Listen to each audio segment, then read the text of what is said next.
Very quick.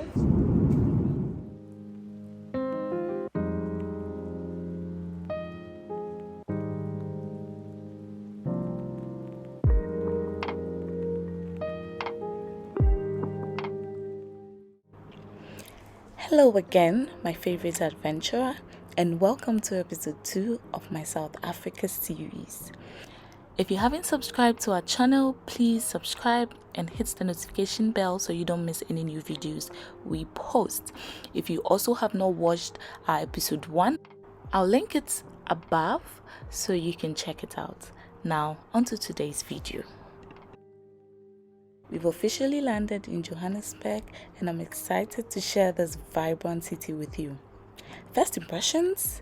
The weather is absolutely gorgeous. It's December, which means it's summertime here in South Africa. And Joburg is living up to its sunny reputation. The sky is blue, the air is warm, and I can already feel the energy of this bustling city. My second impression, as we drive through Johannesburg, I can't help but notice the impressive road network here. Johannesburg has an extensive freeway system with multiple lanes and massive interchanges.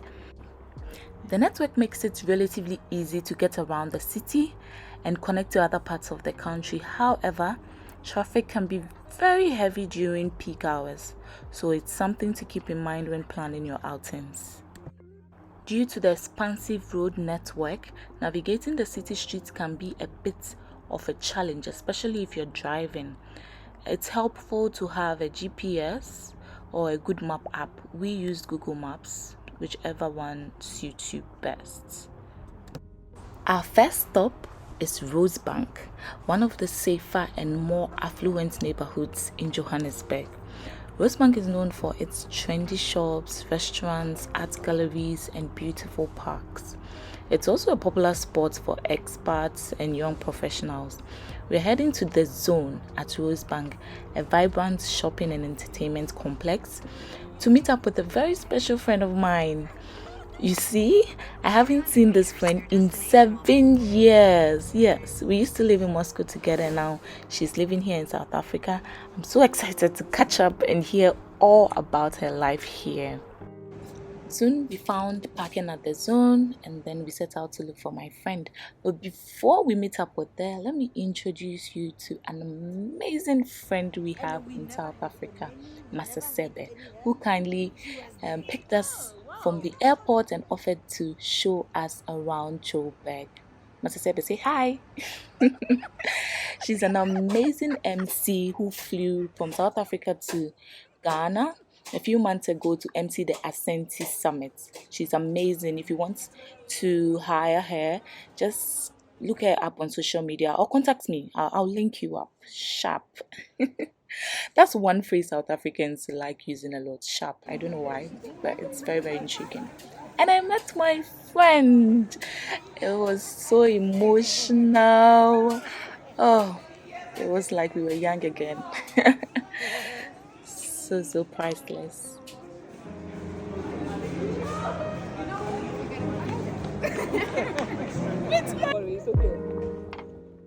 So I introduced her to everyone. I got to meet her husband as well. She got to meet mine. And earlier the plan was to have breakfast at Proud Mary, the spot. However, it was already lunch and my friend Abigail and her husband had to leave because they had to be somewhere else. So we quickly did our catching up and then we had to say goodbye. This one, it looks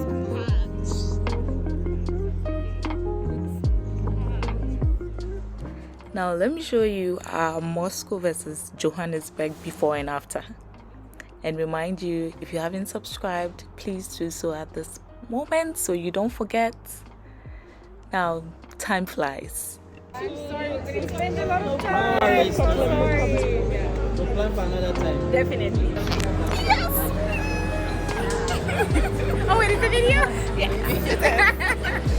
Because we need one to last another. That's true. Another 7 years. God knows when. After our lovely reunion, we decided to grab some lunch at a nearby restaurant called George's. And let me tell you, this place was a gem. The atmosphere was warm and inviting, the decor was on point, the service impeccable, and the food was absolutely delicious. We also couldn't resist trying their cocktails, which were expertly crafted and oh so refreshing. They look as well, they really look cool. And the best part, the prices were surprisingly affordable.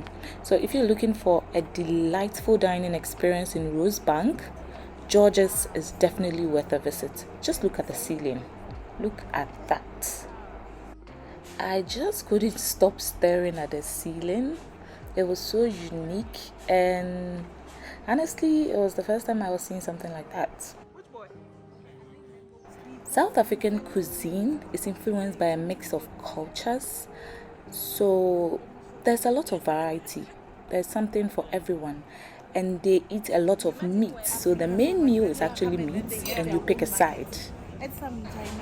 In no time, our water came, then our cocktails also arrived, and they were tasty, refreshing, all of that in one, a complete package. Then our food arrived.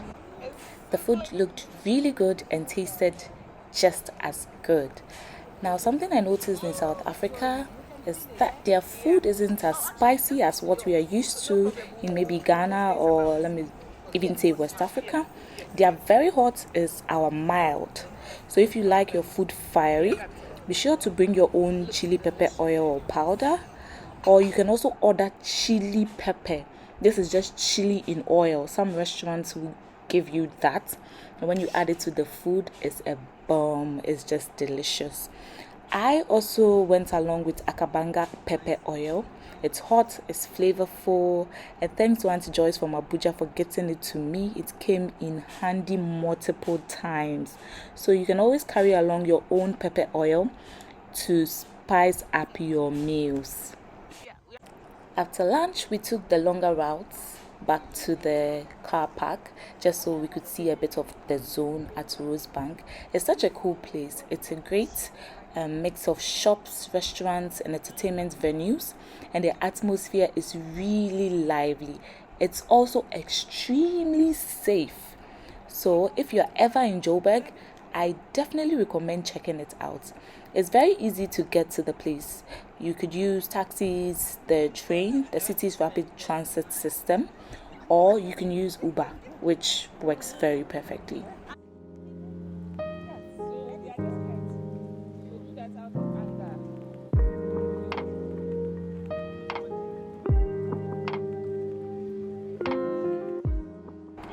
One thing that's immediately striking about Joburg is its skyline. It's a captivating blend of architectural styles. You'll find towering skyscrapers, Victorian era structures, contemporary designs. All this uniqueness make Johannesburg a truly fascinating city to explore. Did you know that Carlton Centre, the tallest building in Africa, is located in Johannesburg? We continued our Joburg exploration with Masasebe. She was keen to take us to Nelson Mandela Square, but we had to be mindful of our luggage. We had one suitcase in the boot of the car, but we couldn't leave the other one unattended. Safety is definitely something to be aware of in Johannesburg. It's important to be cautious, especially in crowded areas or at night. Stick to well-lit and populated areas and avoid walking alone. Don't flash expensive belongings. Always be aware of your surroundings and trust your instincts. Do not leave anything in your car, even if it's just a jacket. You risk your car being smashed or the car windows being smashed just so someone can pick your sweater. So don't leave anything in your car. We managed to visit Nelson Mandela Square by bringing the luggage with us, and it was definitely worth it. This iconic square is located in the heart of Sandton, Johannesburg's financial district, and it's home to a 6-meter tall statue of Nelson Mandela, which is a popular spot for photos, as you can tell. The square is surrounded by shops, restaurants, and hotels, and it's a great place to just sit, soak up the city atmosphere. It's a beautiful tribute to a remarkable man. Remember, South Africa has a rich and complex history, so take the time to learn about the country's past, including the apartheid era, to gain a deeper understanding into its present before you visit.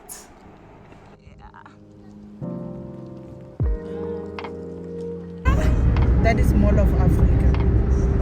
Oh, this is the route I was telling you about that has 7 lanes. It's 7 this side and 7 that side. Wow.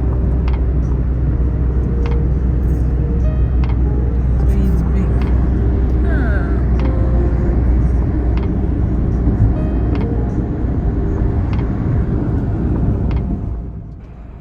Next stop on the Johannesburg exploration train was Mall of Africa. Masasebe insisted we see the Mall of Africa, and wow, it is massive.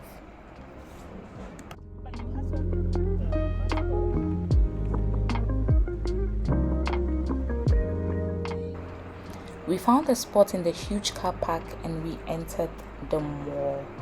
It's one of the largest malls in Africa, with over 300 stores, restaurants, and entertainment venues.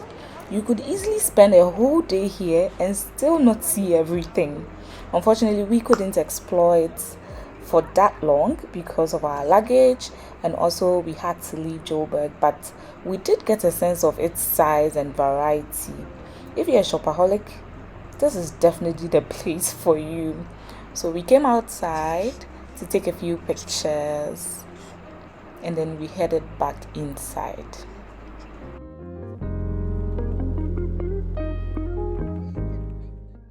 Just look at that.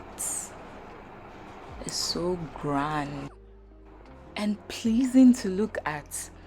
I also realized that most of these European stores could be found here, right here in Africa. So you are in Africa, but then you can get all that you could have gotten from a European mall. Yeah, talk of the Max, the Zara's, the Aldos. I even saw the Body Shop, which is a store I've seen in a mall in London. So this mall is like a one-stop mall. Let me put it that way. And that's a wrap. I'm already loving South Africa, and our journey is just beginning. Johannesburg has been amazing, but now it's time to head to Pretoria, South Africa's administrative capital. I'm excited to learn more about the country, so join me as we discover a new city and all its hidden gems. Don't miss our Pretoria adventures, along with some important travel tips in the next episode. Thank you so much for watching. Don't forget to like this video, subscribe to my channel, and hit the notification bell so you don't miss any of the upcoming episodes in this South Africa series. And if you have any questions about Johannesburg or South Africa in general, feel free to leave a comment below or DM me. Until next time, keep exploring. Love, Pina.